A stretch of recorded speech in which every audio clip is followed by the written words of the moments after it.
Bharat England జట్ల మధ్య ప్రారంభమైన 5 టీ20ల సిరీస్లో ఇండియా శుభారంభం చేసింది. 2025వ సంవత్సరంలో ఇండియా తన తొలి విజయాన్ని నమోదు చేసుకుంది. కోల్కతాలోని ఈడెన్ గార్డెన్స్ మైదానంలో భారత్ ఇంగ్లాండ్ జట్ల మధ్య జరిగిన తొలి టీ20 మ్యాచ్లో ఇండియా అన్ని రంగాల్లో ఆధిపత్యాన్ని చూపించి 7 వికెట్ల తేడాతోటి ఘన విజయం సాధించింది. తొలుత భారత బౌలర్లు విజృంభించి ఇంగ్లాండ్ బ్యాటర్లకు కళ్ళెం వేయడంతో ఇంగ్లాండ్ 132 పరుగులకే పరిమితమైంది. ఆ తర్వాత అభిషేక్ శర్మ సునామీలా విజృంభించి బ్యాటింగ్ చేయడంతో భారత్ కేవలం 12.5 ఓవర్లలోనే 3 వికెట్లను మాత్రమే కోల్పోయి లక్ష్యాన్ని సునాయాసంగా ఛేదించింది. ఈ మ్యాచ్లో టాస్ గెలిచినటువంటి భారత కెప్టెన్ సూర్యకుమార్ యాదవ్ అందరూ ఊహించిన విధంగానే మొదట బౌలింగ్ చేపట్టాడు. ఎందుకంటే ఈడెన్ గార్డెన్స్ మైదానంలో డ్యూ ఫ్యాక్టర్ బాగా ఉండటంతో, శీతాకాలం కాబట్టి డ్యూ ఫ్యాక్టర్ బాగా ఉండటంతో రెండవసారి బౌలింగ్ చేసినటువంటి వాళ్ళకి బాల్ మీద గ్రిప్ ఉండదు కాబట్టి బౌలింగ్ చేయడం చాలా కష్టం. అందుకని ఫస్ట్ బౌలింగ్ ఎంచుకున్నాడు సూర్యకుమార్ యాదవ్. అయితే భారత తుది జట్టులో ఆశ్చర్యకరంగా షమీకి స్థానం దక్కలేదు. ఎందుకంటే గత వన్డే వరల్డ్ కప్ తర్వాత గాయం కారణంగా అంతర్జాతీయ క్రికెట్కు దూరమైనటువంటి మహమ్మద్ షమీ మొన్ననే స్క్వాడ్లో చేరాడు. అయితే ఈ మ్యాచ్లో అతడు ఎలా ఆడతారు అని చెప్పేసి అందరూ ఆతృతగా ఎదురు చూశారు. కానీ మహమ్మద్ షమీకి చూడదక్కలేదు. తెలుగు కుర్రాళ్ళు ఇద్దరు, అంటే తిలక్ వర్మ తర్వాత నితీష్ కుమార్ రెడ్డి, ఇద్దరికీ తుది జట్టులో స్థానం లభించింది. టాస్ ఓడిపోయి బ్యాటింగ్ చేపట్టేటువంటి ఇంగ్లాండ్కు ఆదిలోనే షాక్ మీద షాక్ తగిలింది. Team India left arm fast bowler Harshdeep Singh తన తొలి 2 ఓవర్లలో ఇంగ్లాండ్ ఓపెనర్లు ఇద్దరిని పెవిలియన్కు చేర్చాడు. తొలి ఓవర్ 3వ బంతికి విధ్వంసక opener Phil Salt keeper Sanju శాంసన్కి క్యాచ్ ఇచ్చి డకౌట్ అయ్యాడు.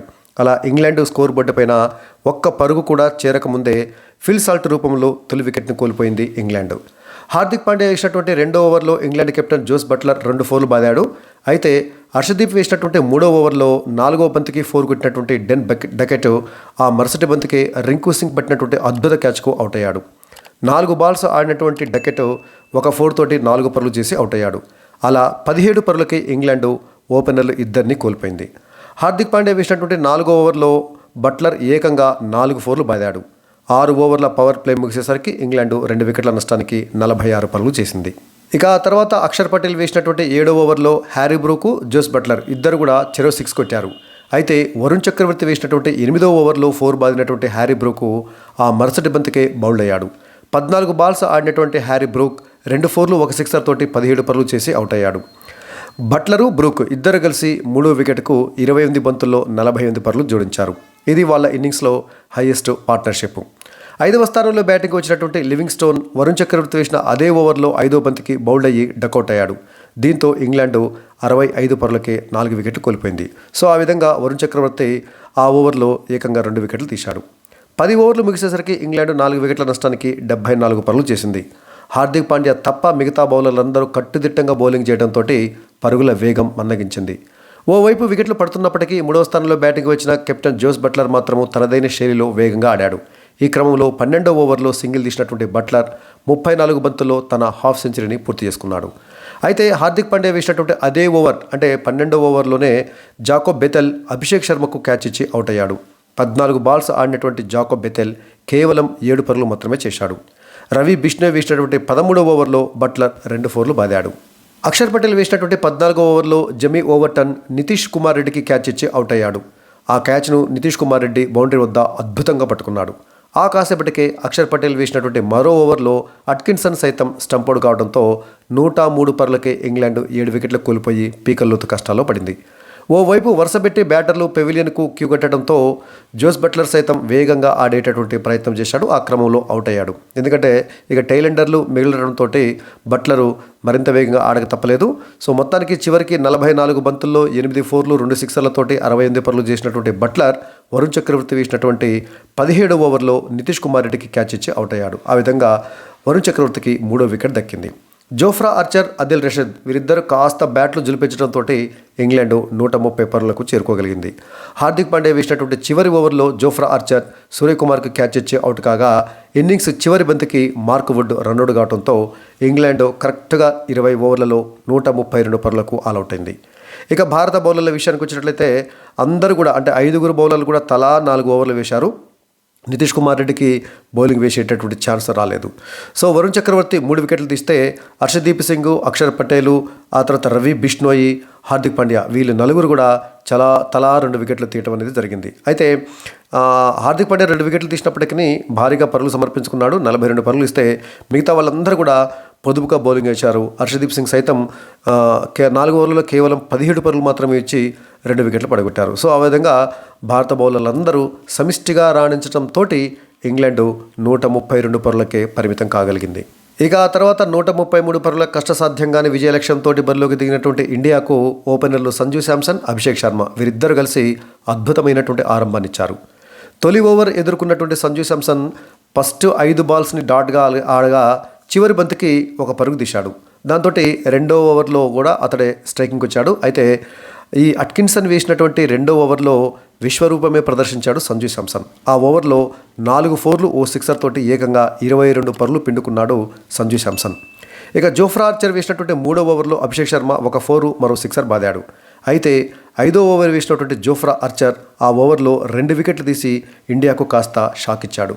20 బంతుల్లో 4 ఫోర్లు 1 సిక్సర్ తోటి 26 పరుగులు చేసినటువంటి సంజు శాంసన్ అట్కిన్సన్కు క్యాచ్ ఇచ్చి అవుట్ కాగా 3వ స్థానంలో బ్యాటింగ్కి వచ్చినటువంటి కెప్టెన్ సూర్యకుమార్ యాదవ్ భారీ షాట్ కొట్టగా బాల్ కాస్త ఎడ్జ్ తీసుకొని చాలా పైకి వెళ్ళింది. దాంతో కీపర్ ఫిల్ సాల్ట్ క్యాచ్ పట్టడంతో సూర్యకుమార్ యాదవ్ డక్అవుట్ అయ్యాడు. వాస్తవానికి ఇండియా ఆడినటువంటి గత T20 మ్యాచ్లలో 1 డౌన్ బ్యాటర్గా అంటే 3వ స్థానంలో తిలక్ వర్మ వచ్చి వరుసగా 2 మ్యాచ్లలో 2 సెంచరీలు కొట్టాడు. అయితే ఈ మ్యాచ్లో కూడా 3వ స్థానంలో తిలక్ వర్మ బ్యాటింగ్కి వస్తారని చెప్పేసి అనుకున్నారు. కానీ కెప్టెన్ సూర్యకుమార్ యాదవ్ వచ్చి డక్అవుట్ అయి పెవిలియన్కు చేరాడు. దాంతో 4వ స్థానంలో తెలుగు కుర్రాడు తిలక్ వర్మ బ్యాటింగ్కి వచ్చాడు. వచ్చి రావడంతో అదే ఓవర్లో తను ఎదుర్కొన్నటువంటి తొలి బంతికి అంటే చివరి బంతికి 4 కొట్టడం జరిగింది. మార్క్ వుడ్ వేసినటువంటి 6వ ఓవర్లో 2 వరుస సిక్సర్లు బాదినటువంటి అభిషేక్ శర్మ మరో 4 బాదటంతో 6 ఓవర్ల పవర్ ప్లే ముగిసేసరికి ఇండియా 63 పరుగులు చేసింది. ఇక అబ్దుల్ రషీద్ వేసినటువంటి 8వ ఓవర్లో అభిషేక్ శర్మ వరుస బంతుల్లో 4, 6, 6 బాదాడు. ఓవర్ 10 వేసినటువంటి 9వ ఓవర్లో మరో 6 బాదినటువంటి అభిషేక్ శర్మ కేవలం 20 బంతుల్లోనే తన హాఫ్ సెంచరీని పూర్తి చేసుకున్నాడు.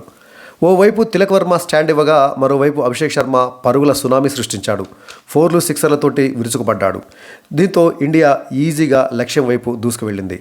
10 ఓవర్లలోనే ఇండియా 100 పరుగుల మార్కును చేరుకుంది. అట్కిన్సన్ వేసినటువంటి 11వ ఓవర్లో అభిషేక్ శర్మ వరుసగా 6, 4, 4 బాదాడు. అభిషేక్ శర్మ దూకుడుకు తోడు ఇంగ్లాండ్ ఫీల్డర్లు కొన్ని క్యాచ్లు వదిలేయడంతో ఇండియాకు కలిసి వచ్చింది. చివరికి ఇండియా గెలుపు ముందుకు వచ్చినప్పుడు సమయంలో అంటే ఇంకొక కాస్త పరుగులు చేస్తే గెలుస్తుంది అనుకున్న సమయంలో అభిషేక్ శర్మ అవుట్ అయ్యాడు. 34 బంతుల్లోనే 5 ఫోర్లు ఏకంగా 8 సిక్సర్లతోటి 79 పరుగులు చేసినటువంటి అభిషేక్ శర్మ అదిల్ రషీద్ వేసినటువంటి 12వ ఓవర్లో బ్రూకు క్యాచ్ ఇచ్చి అవుట్ అయ్యాడు. అభిషేక్ శర్మ, తిలక్ వర్మ వీరిద్దరు కలిసి అంటే శర్మ అండ్ వర్మ ఇద్దరు కలిసి 3వ వికెట్కు 42 బంతుల్లోనే 84 పరుగులు జోడించారు. 13వ ఓవర్ చివరి బంతికి హార్దిక్ పాండ్యా 4 బాదటంతో ఇండియా 7 వికెట్ల తేడాతోటి ఘన విజయం సాధించింది. సో మొత్తంగా ఇండియా 12.5 ఓవర్లలో 3 వికెట్లు కోల్పోయి 133 పరుగులు చేసి 7 వికెట్ల తేడాతో ఘన విజయం సాధించింది. తిలక్ వర్మ విన్నింగ్ షాట్గా 4 కొట్టి ఇండియాకు గెలుపునందించాడు. దీంతో ఇండియా 7 వికెట్ల తేడాతో ఘన విజయం సాధించింది. 16 బంతులు ఎదుర్కొన్నటువంటి తిలక్ వర్మ 3 ఫోర్లతోటి 19 పరుగులు చేసి నాట్అవుట్గా నిలిస్తే హార్దిక్ పాండ్యా 4 బంతుల్లో 3 పరుగులు చేసి నాట్అవుట్గా నిలిచాడు. ఇక ఇంగ్లాండ్ బౌలర్ల విషయానికి వచ్చినట్లయితే దాదాపు అందరూ భారీగా పరుగులు సమర్పించుకున్నారు. ఒక్క జోఫ్రా ఆర్చర్ తప్ప. జోఫ్రా ఆర్చర్ 4 ఓవర్లలో 21 పరుగులు ఇచ్చి 2 వికెట్లు తీశాడు. అతడు తప్ప మిగతా బౌలర్లు అందరూ విఫలం కావడం జరిగింది. గస్ అట్కిన్సన్ అయితే ఏకంగా ఓవర్కి 19 చొప్పున పరుగులు ఇవ్వగా ఇక మార్క్ వుడ్ కూడా భారీగా పరుగులు సమర్పించుకున్నాడు. స్పిన్నర్ అదిల్ రషీద్ కూడా ఓవర్కి 13.5 చొప్పున పరుగులు సమర్పించుకోవడం జరిగింది. ఇక ఓవర్ 10 సైతము ఓవర్కి 10 చొప్పున పరుగులు ఇచ్చారు. సో మొత్తంగా ఒక జోఫ్రా ఆర్చర్ తప్ప మిగతా ఇంగ్లాండ్ బౌలర్లు అందరూ కూడా విఫలం కావడంతో ఇండియా ఈజీగా విక్టరీ సాధించింది. సో ఈ మ్యాచ్లో 3 వికెట్లు తీసి ఇంగ్లాండ్ బ్యాటింగ్ వెన్ను విరిచినటువంటి భారత మిస్టరీ స్పిన్నర్ వరుణ్ చక్రవర్తికి player of the match award లభించింది. వాస్తవానికి అభిషేక్ శర్మ చాలా ధాటిగా బ్యాటింగ్ చేశాడు, సునామీలా విరుచుకుపడ్డాడు కాబట్టి అభిషేక్ శర్మకి player of the match award వస్తుందని చెప్పేసి అందరూ భావించారు. కానీ ఇంగ్లాండ్ యొక్క బ్యాటింగ్ని వెన్ను విరిచి ఇంగ్లాండ్ని చాలా తక్కువ పరుగులకే పరిమితం చేయడంలో వరుణ్ చక్రవర్తి కీలక పాత్ర పోషించాడు కాబట్టి వరుణ్ చక్రవర్తికే player of the match award లభించింది. ఇక ఈ సిరీస్లో 2వ T20 మ్యాచ్ ఈ నెల 25న అంటే జనవరి 25 శనివారం నాడు చెన్నైలో జరగబోతుంది. ఇక ఈ మ్యాచ్ స్కోర్ బోర్డు విషయానికి వచ్చినట్లయితే టాస్ ఓడి తొలుత బ్యాటింగ్ చేపట్టినటువంటి ఇంగ్లాండ్ జట్టు నిర్ణీత 20 ఓవర్లలో 132 పరుగులకు ఆలౌట్ అయింది. ఇంగ్లాండ్ ఓపెనర్ ఫిల్ సాల్ట్ 3 బంతులు ఎదుర్కొని హర్షదీప్ సింగ్ బౌలింగ్లో శాంసన్కి క్యాచ్ ఇచ్చి డక్అవుట్ కాగా, మరొక ఓపెనర్ డకెట్ 4 బంతులు ఎదుర్కొని 1 4 తోటి 4 పరుగులు మాత్రమే చేసి హర్షదీప్ సింగ్ బౌలింగ్లోనే రింకు సింగ్కి క్యాచ్ ఇచ్చి అవుట్ అయ్యాడు. ఇక మూడో స్థానంలో బ్యాటింగ్ వచ్చినటువంటి కెప్టెన్ జోస్ బట్లర్ 44 బంతులు ఎదుర్కొని 8 4లు 2 సిక్సర్లతోటి 68 పరుగులు చేసి ఇంగ్లాండ్ బ్యాటింగ్ ఆర్డర్లో టాప్ స్కోరర్గా నిలిచాడు. ఇక 4వ స్థానంలో బ్యాటింగ్ వచ్చినటువంటి హ్యారీ బ్రూక్ 14 బంతులు ఎదుర్కొని 2 4లు 1 సిక్సర్ తోటి 17 పరుగులు చేసి అవుట్ అయ్యాడు. లివింగ్స్టన్ 2 బంతులు ఎదుర్కొని పరుగులు ఏమీ చేయకుండా వరుణ్ చక్రవర్తి బౌలింగ్లో బౌల్డ్ కావడం జరిగింది. ఇక జాకోబ్ బెథెల్ 14 బంతులు ఎదుర్కొని 7 పరుగులు మాత్రమే చేసి హార్దిక్ పాండ్యా బౌలింగ్లో అభిషేక్ శర్మ క్యాచ్ అవుట్ అయ్యాడు. ఇక ఓవర్టన్ 4 బంతులు ఎదుర్కొని 2 పరుగులు మాత్రమే చేసి అక్షర్ పటేల్ బౌలింగ్లో నితీష్ కుమార్ రెడ్డికి క్యాచ్ అవుట్ కాగా, గస్ అట్కిన్సన్ 13 బంతులు ఎదుర్కొని 2 పరుగులు మాత్రమే చేసి అక్షర్ పటేల్ బౌలింగ్లో సంజు శాంసన్ స్టంప్ అవుట్ చేయగా అవుట్ అయ్యాడు. ఇక జోఫ్రా ఆర్చర్ 10 బంతులు ఎదుర్కొని 1 4 తోటి 12 పరుగులు చేసి హార్దిక్ పాండ్యా బౌలింగ్లో సూర్యకుమార్ యాదవ్కు క్యాచ్ ఇచ్చి చివరి ఓవర్లో అవుట్ అయితే, అదిల్ రషీద్ 11 బంతులు ఎదుర్కొని 1 పరుగు చేసి 11 బంతులు ఎదుర్కొని 1 4 తోటి 8 పరుగులు చేసి నాట్అవుట్గా నిలవగా, మార్క్ వుడ్ ఇన్నింగ్స్ చివరి ఓవర్లో చివరి బంతికి రన్అవుట్ కావడం జరిగింది. మార్క్ వుడ్ 1 పరుగు మాత్రమే చేసిండు. సో మొత్తంగా చూసినట్లయితే ఇంగ్లాండ్ ఇన్నింగ్స్లో కెప్టెన్ జోస్ బట్లర్ తప్ప మిగతా వారెవ్వరూ కూడా మాత్రం రాణించలేదు. హ్యారీ బ్రూకు, ఆ తర్వాత జోఫ్రా ఆర్చర్, వీరిద్దరు మాత్రమే 2 అంకెల స్కోర్ చేశారు జోస్ బట్లర్ తర్వాత. సో మిగతా వాళ్ళందరూ కూడా విఫలం కావడంతో మరి వాళ్ళు 132 పరుగులకే పరిమితం కావడం జరిగింది. ఇక భారత బౌలర్లలో వరుణ్ చక్రవర్తి 3 వికెట్లు తీయగా, హర్షదీప్ సింగ్, హార్దిక్ పాండ్యా, అక్షర్ పటేల్ వీళ్ళందరూ కూడా తలా 2 వికెట్లు తీయడం జరిగింది. ఇక రవి బిష్ణోయి పరుగులను కట్టడి చేసిన వికెట్లు ఏమీ దక్కలేదు. దీంతో అంటే భారత బౌలర్లందరూ సమిష్టిగా రాణించడంతో ఇంగ్లాండ్ 132 పరుగులకే పరిమితమైంది. ఆ తర్వాత 133 పరుగుల విజయ లక్ష్యంతో బ్యాటింగ్ ప్రారంభించినటువంటి ఇండియాకు ఓపెనర్లు సంజు శాంసన్, అభిషేక్ శర్మ ఇద్దరు చక్కటి ఆరంభాన్నిచ్చారు. సో సంజు శాంసన్ 20 బంతులు ఎదుర్కొని 4 4లు 1 సిక్సర్ తోటి 26 పరుగులు చేసి జోఫ్రా ఆర్చర్ బౌలింగ్లో గస్ అట్కిన్సన్కి క్యాచ్ అవుట్ అయ్యాడు. మరొక ఓపెనర్ అభిషేక్ శర్మ సునామీలా విరుచుకుపడ్డాడు. 34 బంతులు మాత్రమే ఎదుర్కొన్నటువంటి అభిషేక్ శర్మ 5 4లు ఏకంగా 8 సిక్సర్లతో 79 పరుగులు చేసి అదిల్ రషీద్ బౌలింగ్లో హ్యారీ బ్రూక్ క్యాచ్ ఇచ్చి అవుట్ అయ్యాడు. అభిషేక్ శర్మ యొక్క స్ట్రైక్ రేటు 232.35గా ఉండటం గమనార్హం. ఇక 3వ స్థానంలో బ్యాటింగ్ వచ్చినటువంటి కెప్టెన్ సూర్యకుమార్ యాదవ్ 3 బంతులు ఎదుర్కొని పరుగులేమి చేయకుండానే జోఫ్రా ఆర్చర్ బౌలింగ్లో ఫిల్ సాల్ట్కు క్యాచ్ ఇచ్చి డక్అవుట్ అయ్యాడు. ఇక తిలక్ వర్మ 16 బంతులు ఎదుర్కొని 3 4లతోటి 19 పరుగులు చేసి నాట్అవుట్గా నిలిచాడు. తిలక్ వర్మ పెద్దగా పరుగులు చేయకపోయినప్పటికీ అభిషేక్ శర్మకు మంచి స్టాండింగ్ ఇచ్చి అతడు విజృంభిస్తుంటుంటే, ఒకవైపు అభిషేక్ శర్మ బ్రహ్మాండంగా రాణిస్తుంటే మరోవైపు వికెట్లు పడకుండా తిలక్ వర్మ వికెట్ దగ్గర స్టాండ్ కావడంతో తిలక్ వర్మ తక్కువ పరుగులు చేసినప్పటికీ అతని యొక్క పాత్ర తక్కువేమీ కాదు విజయంలో. సో హార్దిక్ పాండ్యా 4 బంతులు ఎదుర్కొని 3 పరుగులతోటి నాట్అవుట్గా నిలవడంతో ఇండియా 12.5 ఓవర్లలోనే 3 వికెట్లు మాత్రమే కోల్పోయి 133 పరుగులు చేసి 7 వికెట్ల తేడాతో ఘన విజయం సాధించింది. ఇక ఇంగ్లాండ్ బౌలర్లలో జోఫ్రా ఆర్చర్ 2 వికెట్లు తీస్తే అదిల్ రషీద్ 1 వికెట్ తీశారు. దాదాపుగా జోఫ్రా ఆర్చర్ తప్ప మిగతా బౌలర్ల అందరూ కూడా ఘోరంగా విఫలం కావడం జరిగింది. భారీగా పరుగులు సమర్పించుకున్నారు, ఏమాత్రం ప్రభావం చూపించలేకపోయారు. ఎందుకంటే సెకండ్ బౌలింగ్ చేస్తున్నప్పుడు బాగా ఈ డ్యూ ఉండటంతో బాల్ గ్రిప్ దొరక్క అందరూ ఊహించిన విధంగానే బౌలింగ్ చేయడం అనేది దాదాపుగా కష్టంగా ఉంది. క్యాచ్లు కూడా చాలా వరకు జారవిడిచారు, ఎందుకంటే బాల్ తడిగా ఉండటంతో క్యాచ్లు కూడా సరిగా అందుకోలేకపోయారు. సో డ్యూ ఫ్యాక్టర్ కూడా ఇండియా విజయంలో కాస్త కీలక పాత్ర పోషించిందని చెప్పుకోవచ్చు. సో మొత్తానికి ఇండియా తొలి T20 మ్యాచ్లో ఘన విజయం సాధించడంతో 2025 సంవత్సరంలో అంతర్జాతీయ క్రికెట్లో ఇండియా తొలి విజయాన్ని అందుకుంది. ఇక ఈ 2 జట్ల మధ్య రెండవ T20 మ్యాచ్ ఈ నెల 25 అంటే జనవరి 25 నేషనల్ ఓటర్స్ డే రోజు మరి చెన్నైలో ఆ మ్యాచ్ జరగబోతుంది. సో ఆ మ్యాచ్లో కూడా ఇండియా విజయం సాధించినట్లయితే సిరీస్లో మరింత ముందంజ వేసే అవకాశం ఉంటుంది. మరి ఈ మ్యాచ్లో ఇండియా విజయంపై మీ అభిప్రాయం ఏంటి? అదేవిధంగా అభిషేక్ శర్మ బ్యాటింగ్ పైన మీ యొక్క కామెంట్స్ ఏందో కామెంట్ సెక్షన్లో కామెంట్ చేయండి.